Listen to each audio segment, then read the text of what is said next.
Oke, kembali lagi di 22 Persona Seru selama tahun 2022 bersama saya Wildan LR. Untuk nama selanjutnya adalah Kiki Aulia Ucup atau Kiki Ucup.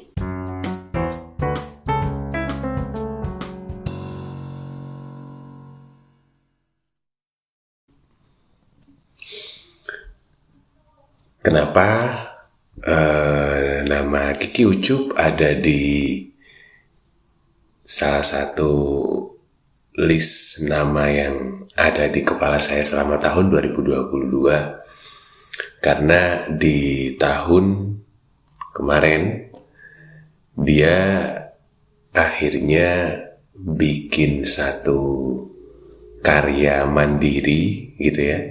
Karena sebagaimana yang udah dikenal oleh publik, khususnya mungkin orang-orang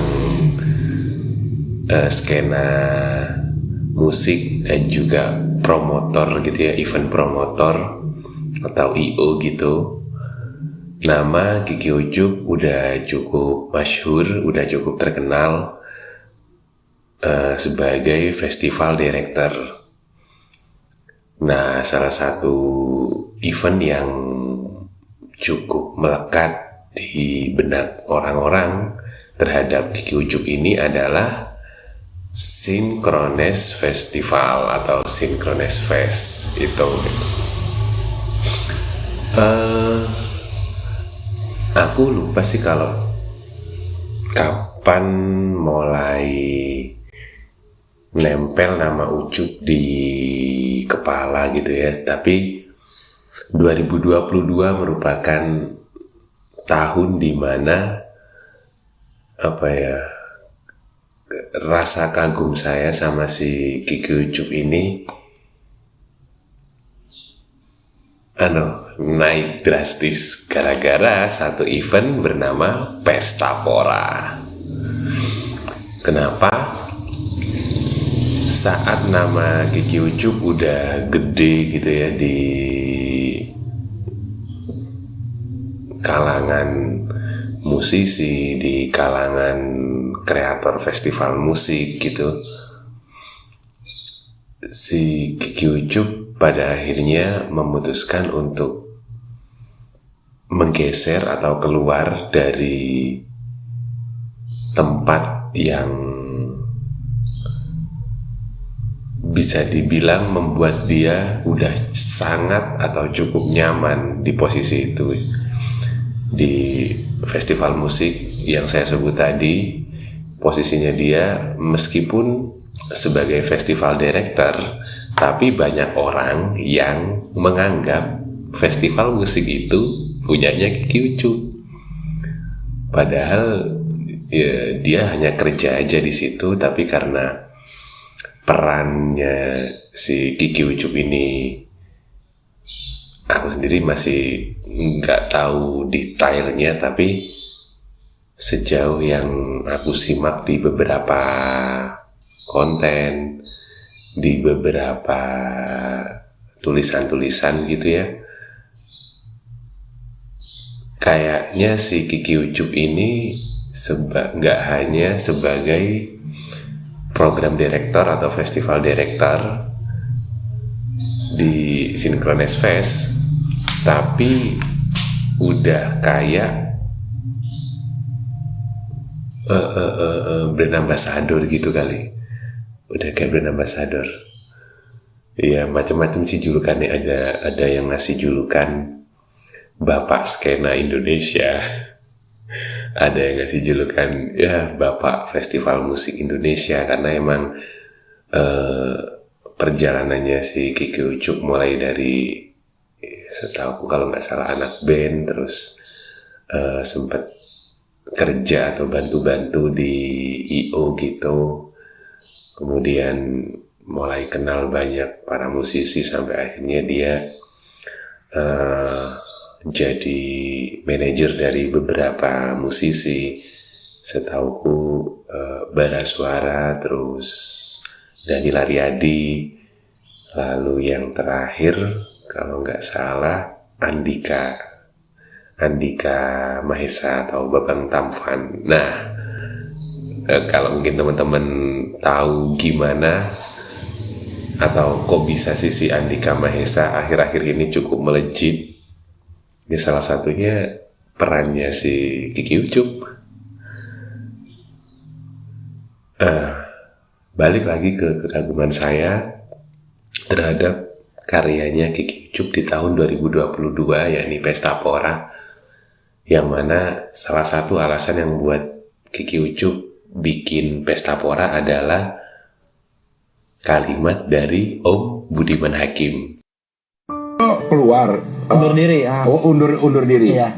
Karena lo pengen eksplor sesuatu yang baru, Kak. Memang ada lo kepentok sama batasan-batasan di Synchronize. Sebenarnya bukan kepentok batasan nih, tapi kayak gue pernah baca bukunya Budiman Hakim tuh, kayak sebisa mungkin saat lo selesai di hidup lo ada karya yang ditinggalkan gitu, yang emang ya gue kepikiran tentang itu, kayak ya gue harus bikin yang emang punya gue sendiri nih gitu, bukan gue sebagai pekerja di dalam festival gitu. Gue ngeliatnya ya udah gue coba nge-build IP gue sendiri. Ya orang kan saat orang gue announce Pesta Pora, orang mengkomparasi dengan Synchronize ya. Apa sih bedanya Pesta Pora sama Synchronize? Ya bedanya di Synchronize sekarang udah gak ada Ucup, Pesta Pora di Ucup di Pesta Pora gitu. Gue bedainnya gitu. Ada yang masih ingat? Yakni sebelum mati minimal buatlah satu buku. Kiki Ucup gara-gara tahu kalimat itu yang menggerakkan dia pengen paling nggak punya satu karya atau entitas tersendiri punyanya dia, karena kan yang di festival sebelumnya dia sebagai pekerja gitu kali ya, meskipun nama dia besar di festival itu, cuman dia pengen sebelum mati paling nggak punya sesuatu yang emang dia bikin dari nol, dia bikin sendiri, punyanya dia sendiri. Akhirnya terlahirlah Pesta Pora, dan silakan teman-teman bisa cek, bisa di Instagram atau di Google, Pesta Pora pertama kali tahun 2022 kemarin. Mengagumkan sekali. Mulai dari konsep, line up, lalu flow-nya ya, meskipun aku nggak sampai nonton karena ya waktu itu ada kegiatan jadi nggak bisa lama di Jakarta. Sebenarnya nggak lama tuh waktu aku yang main ke Playfest Narasi, kalau nggak salah selisih 2 minggu, ya lumayan lama sih. Tapi seenggaknya kalau mungkin waktu itu nggak ada kegiatan lain dan budget saya masih cukup banyak gitu ya, seumpama mungkin aku masih bisa bertahan untuk datang ke festivalnya si Kiki Ucup yang Pesta Pora. Tapi karena harus pulang jadi nggak sempat nonton. Tapi saya ngikutin updatean keriuhan festival waktu penyelenggaraan selama 3 hari. Tuh luar biasa, orang-orang yang berpengaruh di industri hiburan di Indonesia hampir semua dilibatkan di Pesta Pora. Orang-orang yang saya kagumi kayak Gofar Hilman dilibatkan di situ. Magna Talks, gak cuma satu orang, kalau nggak salah satu tim, karena ada kayak semacam panggung khusus gitu ya, meskipun bekerja sama dengan salah satu brand, tapi Magna Talks di situ dilibatkan sebagai pemandu karaoke kalau nggak salah, di satu tim gitu datang semua. Vindes manggung dengan line up yang juga diciptakan sama si Kiki Ucup waktu pandemi. Jadi waktu pandemi 2020 atau 2021 Kiki Ucup bereksperimen menggabungkan Vincent Desta sama Enda Endresa. Nah itu dibawa juga untuk perform di Pesta Pora, malah dikasih bonus Haji Andre tampil di pertengahan. Itu yang buat gila ya. Nah ditambah, aduh aku rada merinding mau cerita ini. Untuk orang yang mungkin pernah tahu atau waktu itu pernah sempat aku sharing seputar gimana sih cara kerja branding secara keseluruhan, mulai dari pembuatan media iklan, lalu gimana kegiatan promosi, gimana kegiatan pricing, sampai akhirnya terjadi satu branding yang nempel banget di kepala orang terhadap sebuah kegiatan atau event. Itu kemarin benar-benar terjadi di Pesta Pora. Jadi Pesta Pora ini masih pertama kali dilakukan tahun 2022, kalau nggak salah bulan September nih. Terus udah ada agenda untuk Pesta Pora tahun ini 2023 itu kalau nggak salah juga bulan September masihan, tapi udah